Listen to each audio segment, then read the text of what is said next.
My 7-year-old offered my mom a drawing, but she threw it into the fire and said, "Go play somewhere else. This is family time." My daughter froze. I took her hand, stood up, and said 5 words. The room was dead, quiet. Then my dad whispered, "Please, not here." And then when I tell people what happened that night, they always pause at the same part. The moment my mother threw my daughter's drawing into the fire. Some think I'm exaggerating. Some think I must have misunderstood. But I didn't. I was standing right there. It was the weekend before Christmas, and we were at my parents' house for the annual family gathering, which mostly meant a stiff dinner with my parents, my sister Allison, her husband, and their 2 golden children, Chase and Ella. It always felt more like an audition than a holiday. And somehow, no matter how hard I tried, I was always the understudy to Allison's lead. I brought my daughter, Mia, who's 7 and one of the kindest souls I've ever known. She'd worked on a drawing all morning. It was a goofy little picture of the whole family sitting around a fireplace, with our names scribbled above cartoon heads. She even gave my dad a cape and called him Super Grandpa. She colored it with the new markers I got her from the dollar store. She held it with both hands like it was treasure and said she wanted to surprise Grandma. I smiled and told her to go for it. She walked into the living room, heart wide open, holding that picture like a peace offering. But my mother didn't even look at it properly. She took it, glanced for maybe a second, then crumpled it up and tossed it into the fire like it was a napkin. Then she waved me off and said, "Go play somewhere else. This is family time, mia frose." Like her brain couldn't catch up to what just happened. And I don't even remember standing up. I just remember grabbing her hand and saying 5 words that silenced the room. "We're leaving. Keep your picture." My sister raised an eyebrow. My dad's mouth opened a little, but no sound came. Then he whispered, "Please, not here." I looked at him, then at my mother, who had already turned back to her wine like it was nothing. Chase and Ella were on the couch, giggling at some inside joke, not even noticing the tension. I bent down to Mia's level and told her we were going to get ice cream, even though it was freezing outside. She looked up at me like she wasn't sure whether to cry or smile. We walked out into the cold, just the 2 of us. I didn't even grab our coats. I just needed air. That night changed everything. I didn't realize it yet, but something in me had snapped. Not in a chaotic, shouting way, more like a quiet, irreversible shift. I'd spent years trying to make things work, telling myself my parents loved us in their own way, that they just didn't know how to show it, that Allison wasn't trying to turn them against me. But deep down, I knew. I just didn't want to admit it. He'll know. I didn't sleep that night. Mia did. She fell asleep in my bed, holding on to the blanket like it was something precious, something that couldn't be taken from her. I lay next to her, staring at the ceiling, wondering how I had let it get this far. This wasn't the first time they had made her feel like she didn't belong. It had been happening for years. Quiet, subtle little things. First, I brushed them off. I told myself kids are sensitive, that maybe I was just overthinking. But deep down, I knew the difference in how they treated Mia versus Chase and Ella was always there. It was just easier not to look at it too closely. I remember Mia's 5th birthday. My parents gave her a plastic tea set. She said, "Thank you," with the biggest smile, excited to show everyone how she'd set it up. Meanwhile, Chase got a drone for his birthday. Ella got a tablet. And both had their photos printed and framed on the living room wall. Mia, he had to ask for one to be hung. It never was. And still, I stayed. Still brought her over. Still smiled through the dinners and smiled through the comments. But after what happened with the drawing, seeing my mother throw it into the fire, watching Mia just stand there like she'd been erased, I couldn't unsee it anymore. The next morning, I woke up with this clarity I hadn't felt in years. After I dropped Mia off at school, I didn't go home. I didn't go to work either. I went straight to the building my father owned, the one he built from the ground up and spent his whole life pouring into. The one where I'd been working for the last 12 years, while my sister barely showed her face but still cashed every check. I walked past the receptionist, down the hall, and into my dad's office without knocking. He looked up like he was surprised, maybe even a little annoyed, but didn't say anything. I sat down and told him I wasn't investing another dollar. Not in the business. Not in the future he was planning. Not in any of it. That I'd spoken to my lawyer and I was pulling out before the end of the quarter. First, he blinked. Then he leaned back in his chair and gave me the same look he used to give when I got a B in math, like I was disappointing him just by existing. He said I was overreacting, that my mother had a rough day, that Mia was sensitive, that I needed to think about what I was doing. But I had thought about it for years. Every time I watched Mia try to earn their love. Every time I let a little moment slide because I didn't want to make it awkward. Every time they made her feel like less, and I said nothing. So I told him the truth. I've been treated like a ghost in this family for a long time. But you never noticed because I kept showing up anyway. That ends today. His mouth opened, but nothing came out. I stood up and added one more thing. You made it clear who matters to you. I'm finally done pretending it's me. Then, I walked out. That night, I sat with Mia and watched her draw at the kitchen table. She didn't bring up the fire. She didn't talk about Grandma. But I saw the way she kept looking at me like she was checking to make sure she was still wanted, still safe. I smiled and nodded. We're not ghosts anymore. 2 days later, I got an email from the accounting department. It was short and polite, just a confirmation that my withdrawal request was being processed and that my name had already been removed from the list of projected investors for Q1. I stared at it for a long time. There was something final about it. Like the end of a sentence I never thought I'd be brave enough to write. Then, just before lunch, my sister called. I didn't answer. Instead, I grabbed my keys and drove back to the office. Not to argue, not to explain, but to clear out my stuff. I hadn't officially quit, but I knew they'd start freezing me out anyway, and I wanted to walk out on my own terms. My little corner office was on the 3rd floor. Nothing fancy. A few family photos. Some design drafts. A stack of old marketing plans I had worked on for months that never got used. As I packed up, I noticed my access badge still worked. That surprised me. I figured they'd have disabled it by now. On impulse, I walked into the records room. I used to handle a lot of the internal project documentation, and I remembered a cabinet that had never been digitized. It wasn't some big secret, just old proposals, business plans, old drafts of family deals. Except one drawer was locked. That wasn't normal. It was labeled Fun Private. I almost walked away, but I knew where the key was. I'd seen Allison use it once a few years ago, when she was still pretending to be involved. She used to joke that she kept fun secrets in there. I found the key in the back cabinet behind a folder labeled Petty Cash Requests. I unlocked the drawer. There were only a few folders inside, and one of them had my name on it. That's when I felt the shift. Inside were emails printed between Allison and my father. One thread went back 3 years. In it, she was raising concerns about my decisions at work, about how emotionally reactive I was becoming, about how maybe it wasn't smart to have me so involved in key projects. There were notes in the margins in my father's handwriting. Things like, monitor this, push her toward marketing only. I wasn't paranoid. They had been slowly cutting me out on purpose. And not just that, there were references to decisions I hadn't even been told about. A new partnership with a tech firm Allison's husband worked for. A proposal to shift the investment structure entirely in her favor. Documents that had already been signed. They were preparing to make me irrelevant. Slowly, quietly. I sat on the floor with those papers in my lap, realizing how deep it really went. It wasn't just favoritism. It wasn't just coldness toward Mia. It was calculated, planned, and I had been helping fund it. I took photos of everything.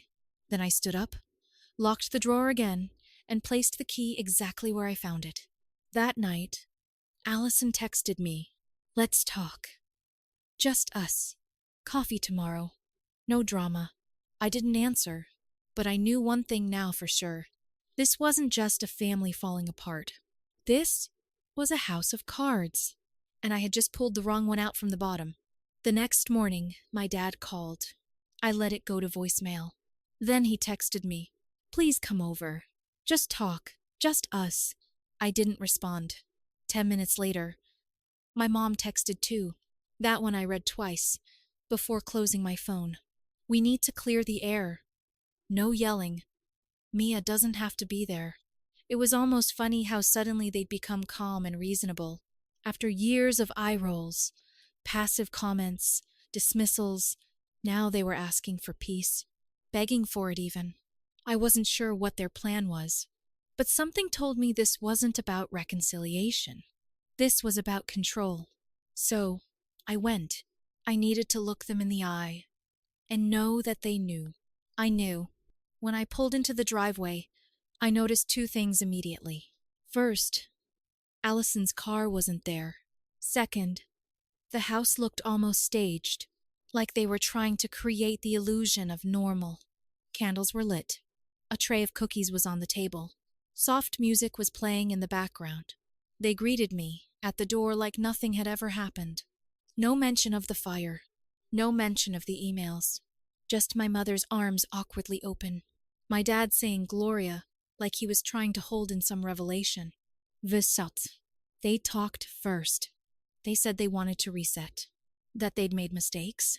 That they loved Mia. Of course they loved her. They just hadn't known how to connect with her. They blamed generational differences. My mom even pulled out an old photo of me at Mia's age and said she sees so much of me in her. It was rehearsed. All of it. I said nothing for a long time. Then I asked them if they had already signed the new partnership deal with Ryan, Allison's husband. The air changed instantly. Middat froze. My mom blinked and looked at him, so I kept going. I told them I'd seen the files, the emails, the notes, every plan they made behind my back. I didn't raise my voice. I didn't cry. I just laid it out, piece by piece. They tried to deny it at first. My dad said I must have misunderstood. My mom claimed she didn't know what I was talking about, but they cracked fast. Not because I was intimidating, but because they had never expected me to look behind the curtain. And then, right then, the door opened. Allison walked in, holding a bag from a bakery down the street. She froze when she saw me. "Oh," she said. "I thought this was just Mom and Dad." Of course she did. She stood there for a moment, then slowly walked in like she owned the place, set the bag on the counter, poured herself a glass of water. The confidence was sickening. "I guess we're doing this now," she said. I asked her straight. "Why? Why go through all this?" She shrugged, said it wasn't personal, said I was always too soft to really take the lead, that I didn't understand how the world worked, that my problem was that I always believed being good would be enough. Then she smiled, an actual, proud smile, and said something I'll never forget. "You're not the villain, Gloria. You're just the loose thread." For the first time in my life, I didn't argue. I just stood up, took out my phone, and showed them the photos of the documents. I said, "If you try to use my shares, my name, or anything I've built to prop this thing up, I'll take every piece of this to court." Then I walked out. They didn't follow. And for a while, I thought that would be it, that they'd bury it, go quiet, move on without me. But 3 weeks later, everything started to fall apart. It started with a call from a number I didn't recognize. I almost let it go to voicemail, but something told me to answer.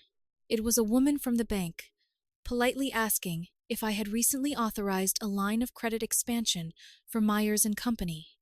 She said the paperwork had already been submitted, signed electronically under my name. It just needed final confirmation. I told her I hadn't signed anything. She paused for a second, then said the system had flagged the signature as inconsistent with previous documents. She was just calling to be sure. I asked her to send me a copy, which she did immediately. There was my name, forged in clean digital print, dated last week, filed under senior partner, a title I no longer held. My stomach turned. They hadn't just moved on without me. They were actively using me. I got quiet after that. I didn't yell. I didn't storm into the office. Instead, I started making calls. 2 accountants I used to work closely with confirmed that multiple documents in the last month had included my name. Some were contracts. Some were internal memos, greenlighting budget moves I never saw. One of them admitted he assumed I'd quietly come back after all that drama. That's how normal it was for Allison to speak on my behalf. But the real break came when a junior staff member, someone I trained myself, forwarded me a PDF that wasn't supposed to reach me. It was a draft pitch to a new investor. My name and credentials were listed front and center as co-lead. The investor, according to the email thread, had already agreed on the condition that I was still involved.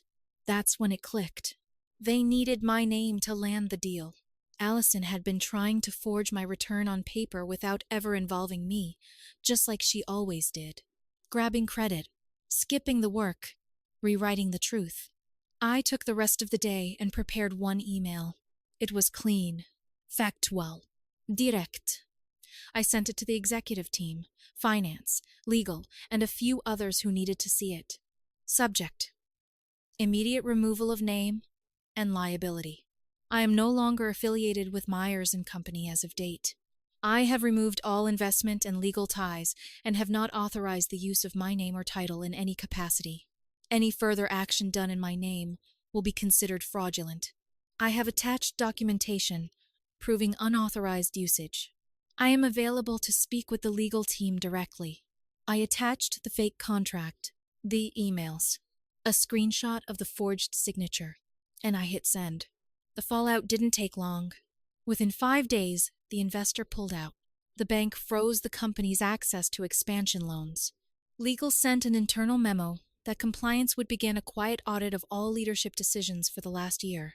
And Allison was suspended. She was seen yelling in the lobby the next morning. Something about sabotage, about betrayal.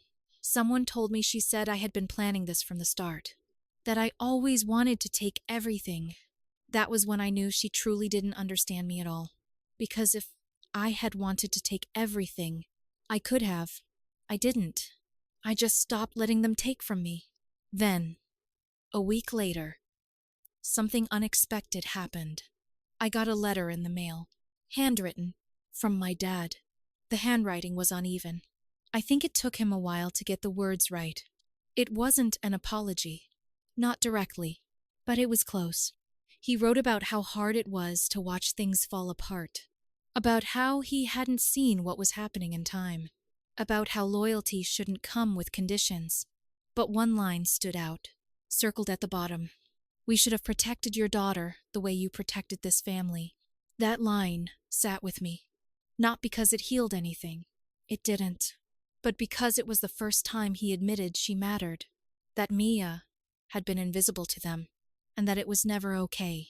The next day, they invited me to dinner. No pressure, they said. Just a meal. Just us. Mia didn't have to come, but she did. Because whatever came next was going to start with her in the open. No more hiding her from their indifference. No more shielding them from consequences. We showed up together, and for the first time, my mother looked Mia in the eyes before she looked at me. I half expected dinner to feel fake, or cold, like the kind of apology that's just waiting to end so everyone can pretend things are normal again. But it wasn't like that. Not entirely. My parents had cooked, really cooked, not just warmed something up from the freezer. There were candles on the table, and the plates were already set when we arrived. They looked nervous. Mia stood behind me when we walked in, clutching her sketchbook. She didn't speak. My mother walked over, knelt down slowly, and asked if she had drawn anything lately. Not in that forced, brittle tone she used before. It sounded unsure, like someone trying for the first time and hoping it counted. Mia didn't say a word. She opened the book, flipped to a page, and handed it to her. It was a drawing of our family, just me and her, holding hands. But this time, in the corner, there were 2 more figures. One labeled Grandma, the other Grandpa. They were standing behind us. Not in the middle. My mom blinked at it, then nodded, quietly asked if she could keep it. Mia shrugged and went to sit at the table. That was the closest she got to forgiveness. And, to be honest, it was more than I expected. Dinner wasn't tense, but it wasn't smooth either. No one brought up the business. No one dared mention Allison, until my dad cleared his throat and said, "We've been speaking with the lawyers about untangling everything, setting it right." He looked at me. "We're removing her name from the partnership. All of it. And the documents, we turned them over. She's not fighting it." That shocked me. Allison didn't go quietly. That wasn't who she was. So either they had finally seen what she really was, or something else had happened. I didn't have to wait long to find out. A week later, I got a call from one of the partners. Someone who had been quietly watching from the sidelines all these years. He told me the truth. Allison had been manipulating my parents for over a decade, twisting conversations, planting ideas, saying I was unstable, jealous, difficult.